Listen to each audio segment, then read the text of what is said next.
Kevin sat in his room studying when he suddenly remembered the USB he had picked up after confronting Liwei. Grabbing it from his desk, he stared at it for a moment before sliding it into his laptop. His chest tightened as the device loaded, his mind racing with curiosity and unease. When the screen finally lit up, he saw a single file. He clicked on it, and a series of videos appeared. Selecting one, he leaned closer as it began to play. Within seconds, his eyes widened in shock. The footage revealed a man locked in a cage, his body weak and battered, hidden away in what looked like a basement. Kevin's heart froze as he took in the scene.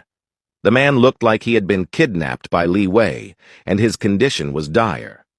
Kevin sat back, barely able to process what he was seeing.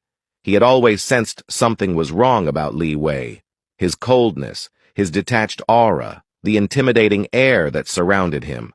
Now everything seemed to fall into place. Liwei wasn't just aloof. He was cruel, ruthless, and possibly far worse. His mind ran wild, jumping to the conclusion that Liwei might even be a serial killer. Then his thoughts turned to Amara. Panic surged through him. What if she had no idea who she was involved with? What if Liwei had targeted her the same way, planning to hurt her too?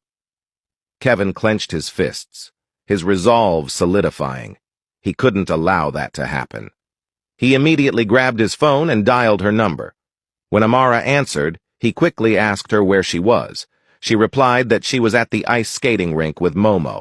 Kevin's voice shook as he pleaded with her to send him the location, insisting it was an emergency and that he needed to show her something important. Amara, hearing the urgency and the tremor in his tone, promised to send him the address. As soon as the message came through, Kevin rushed out, his determination burning. He had to save her from the monster she loved, a man who could easily harm her too.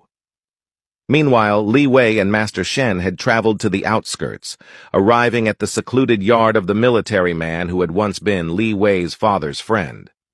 The setting was quiet, almost too remote, but before Liwei could dwell on it, the man came out to greet them politely. Liwei studied him carefully, unsure if this was truly the kind of man who had been close to his father.